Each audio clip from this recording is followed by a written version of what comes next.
why am I responding this way?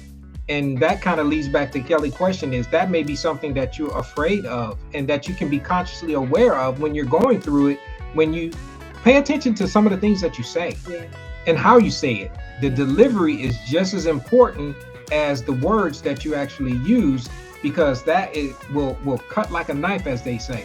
You know, and I won't say this in a negative, and I've shared this with Renee, and maybe you should say this about how ladies talk and their delivery. You mentioned it just now. Women, y'all are amazing with your words. You can cut it up real quick. I'll say this. We have access to a lot of words. We're not always amazing with them. Sometimes we use our words to be very hurtful and very, we do a lot of damage. Because one of the things I talked about, we talked about this, is that men are physically stronger and women are emotionally stronger. So therefore, the things that I could say in a room with my girlfriends, you can't do that with guys. Guys can't take. Women are brutally honest, and men emotionally cannot take I can give you a prime example, y'all. Brothers, we used to own hair salons, and I would help Renee sometimes when I was off from work, and I would help her shampoo and stuff like that. So I would be like a fly on the wall out in the salon, y'all, and they would be talking, and I would be like, I would be in the back like, damn, that was kind of brutal. And they'll just carry on like because nothing if everybody else. around you talks like that, you think that's just the way you're supposed to talk. And I love somebody else brings something to you. And I love what Chewy says. Yeah, no, all women are not good with their words. No. And especially if it's those cutting, biting hard, like I was just describing in the salon, where it's just like brutal with the words. You can do more damage even to another female than you would even from a guy. And I think that goes back to what we're kind of talking about tonight, is that empathetic muscle, where you are just delivering it, as they say, straight with no chaser. Some people can't handle that. Some people can't deal with that. And so, do you want to be right, or do you want to get it right? Do you want to get your point across and exercise some of those things, or do you just want to get them told, as they would say? And one of the things that Lord really helped me to understand is that, you can give them a piece of your mind. But when you get done giving them a piece of your mind, can you turn around and tell them about me? Can you share Jesus with them? After you done got them told, and it's the truth, and all the things I used to say to make excuses for my harsh personality and my poor delivery, God starts showing me, well, when you're done with that, can you share Jesus with them? And when they're done, are they going to say, oh, thank you? So there's a lot of things I had to do within myself to prepare myself to be in relationship with other people, because everything about us is not relationship ready. Right. Some of the things about us require us to do some inward, going back to those other relationships that didn't work and saying, well, what was my part in that? Well, what could I have done? What could I have done different? How could I have handled that different? What did I do to become a part of the problem? Right. And that kind of leads into the next one, is how well are you, or how good are you at listening to other people? Somebody who has a very high emotional intelligence is a very good listener. They are in tune with the other person because they're looking for and trying to pick up on those indicators of how somebody is feeling. And the only way we can do that is either visually by our appearance or by our words. And the words that we say will tell a person how you feel and what you're actually going through. That's something that we have to be consciously aware of from the very, very beginning.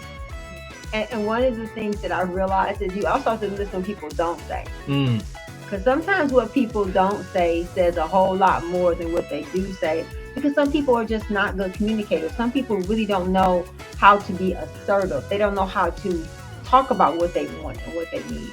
And so going back to the question, the reason why we are really breaking this whole emotional intelligence down is because this is something that's going to determine if you really are ready or not. Because you may think, oh, well, I'm fine, and I'm good. But you might be fine to be with you. You may not be fine to be with someone else. And so maybe because we got married, we started dating when we were 18. We got married at 21. We were both really young. We were both very immature.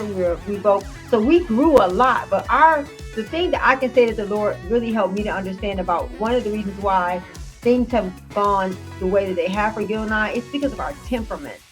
We both have very easygoing temperaments. It's like it's like, no, we're not gonna do We're not that. gonna yell. We're not No, screaming. We're that's not just not. hollering. We're not No, cussing each I other never, out. even as an unsaved, didn't know Jesus, I never liked that. I don't want you yelling at me. I don't want you screaming at me. I don't want you putting your hands on me. So while we're different in so many different ways, the things that matter that we're alike is our character, Our it's our values. values, it's our morals, and our temperaments. It's okay to have two people who have the same temperament when they're calm. When you have two people with the same temperament and they're hotheads, that is a recipe for a disaster. And I'll look at. I think we did an episode too, also that we used an acronym. We always say, just like you see on our shirts, "Lie to me more." And we have all these little phrases and Hmm. things. And these are things that we learned just from being in relationship with each other. We have one that's called closed, Cold. cold, closed, obstinate, lazy, dishonest. Yeah. Those are the characteristics of someone who has a low emotional IQ and someone who is. Not in a not relationship ready. And when we talk about closed, we being literally shut off from other people. They keep things guarded. They're real closed off to everybody. Obstinate is just another way, a polite way of saying you just stubborn. Mhm. You just only see your way of things. Especially, and I think about it from when we were first started dating, I was kind of obstinate in the sense of I was very pessimistic and critical about just life. You know, His motto was, "Everyone is a butthole until they prove otherwise." because you know why? And that was before I knew God. Before I've been reborn, so I'm Yes, good my with that now. baby. But that was the perspective that I had because life will beat you up, man. Mhm. Life will be rough And on it's you. just a way of protecting yourself. Exactly. That's what I was getting at. It's just a defense mechanism that we put up and that we'll start saying and doing to protect ourselves. And unfortunately, what that also does is it builds up walls around that other people can't get in, but we also can't exercise the empathy or even determine if we are ready to be in a relationship because we still have so many things that we have to work on individually. Yeah. And I think that really to be in a healthy relationship, the most important part is, being having a relationship with God. That really, because I think that even though we had a good relationship before we got saved, I think that our relationship with the Lord opened up so many areas of our marriage that would have never been opened up. We would have been okay, but we could have never been great without the Lord in our lives, because the areas of our heart that we were that had hidden, that we had secrets, things we kept from each other that we didn't think we needed to be open with each other about. Once we got saved, we realized that, you don't keep secrets, they keep you. And you have to be able to talk about that kind of stuff. And so I just believe that if you are willing to Do the work. do the work, and you're willing to be honest with yourself, and you're willing to let other people tell you your junk is raggedy, you need someone in your life. Hopefully they'll clean it up a little bit. They won't tell you just like that. That's somebody with a low EQ. And between the two of us, Gil has a much higher EQ. He started off with a higher EQ than I did. And I'm gonna just jump in, and we're gonna take a break because first we want to say thank you guys for hanging out with Thank us. you, We love you love guys. y'all. We thank you for spending your time with us. But as Robin says here, you have to go through some stuff to self-evaluate your speech. Learning how to provide peace and comfort to my mate took a lot of work. Yes, girl. Say that again. Oh, you want me to read it again? No, oh my gosh. You have to go through some stuff to self-evaluate your speech. Learning how to provide peace and comfort to my mate took a lot of work. And I don't know why people Thumbs think up. I wish I could give you a Thank thumbs you, up Robin. back. We give you some hearts and some love. And I think so many times we don't realize that we see these little 60-second clips, and we see these little 30-second Shorts and all these. we see all the highlights of people's life. We always say marriage is work. it's work. It's not a job. It is. It is. But you have to be willing to do the work. And the work is not me doing the work on him. The work is me doing the work on Mhm. me. Because Absolutely. what I brought to the relationship, and I'm so grateful for Gil's long suffering and his patience, a mess. I brought a mess. I brought We both brought sh- messes. They were just different messes. Yeah, well, that's true. But I can only look at my mess and say, Lord, I'm so Now, grateful. that's another empathy. This is a free bonus one. Don't tell your partner or your mate their mess. Don't Yes. try to tell them what they mess That's is. my job. For me to tell me that, and not for me to tell him he's a mess. I can tell him I'm a mess, but I can't tell him he's a mess. Because it is so easy to see others things that they need. We call them growth areas. Right. It's so easy to see other people's growth area that we become blind. I think the Bible talks about it, but I think the Bible paraphrases it with like a plank. You sticking something in your eye and that kind of thing. But I know what the scripture is. It put a plank and get it out your eye. So you can help. Right. So you can help someone else. It's easy for us to see other people's shortcomings and things like that, especially if you're in a dating relationship or you see something, or like Kelly was mentioning, that you are starting out with. We're going to see those deficiencies like this. Right. But how hard is it, and what are you doing about it to see the positive in the situation? That's somebody with a higher EQ. And I like what, and this one that Chu says, are you too into astrology, the different signs?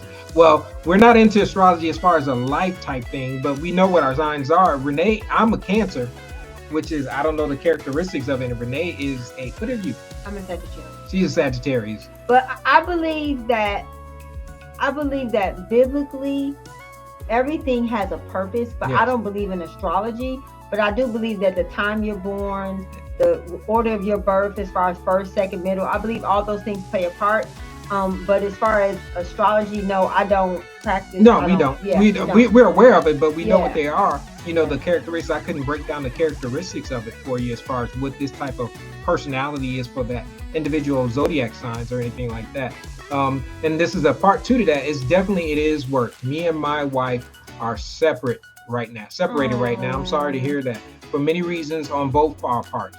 I felt we both weren't ready when we started from the beginning. Yeah. And choose that's absolutely. I love that. That is. Thanks for being. More people can do that. Thanks for being transparent and sharing that with this community. And you're absolutely right. This is why we are doing these live sessions, because we've been together 35 years and we've had our ups and downs and our bumps and things like that, and times where it's been real strain and challenging through deployments and separations, not separated by like you're going through, but separated by a distance because of my work, those types of things. But it's just as challenging that you will go through.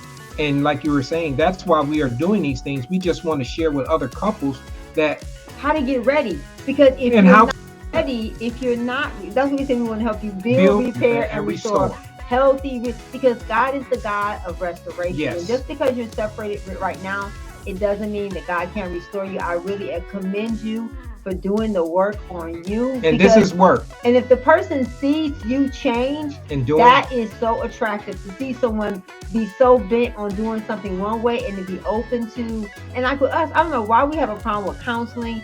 We have a problem with premarital. They shows that couples who get premarital are less likely to get divorced. And many of us will spend $1 billion on a wedding, and we won't spend $49 on, of course, making an investment in our marriage relationship. So we commend you for being here. And this is the kind of work that we're talking about. When we say work, it's not laborious work like you go and sweating, but work is, marriage is work in the sense of you are doing a lot of self-work. You know, just like you said in your post. When you're younger, there's just a lot of things that you don't know. If we don't unpack the pain of our past, that is what's standing in the way between us and greatness, the pain of our past. And to say, oh, my past is fine, it doesn't bother me, you are in denial. Or fellas, don't say this, I'm good. Yeah, I'm all right. Good. No, we're not all right. And but you recognizing that there's some things that you need to work on.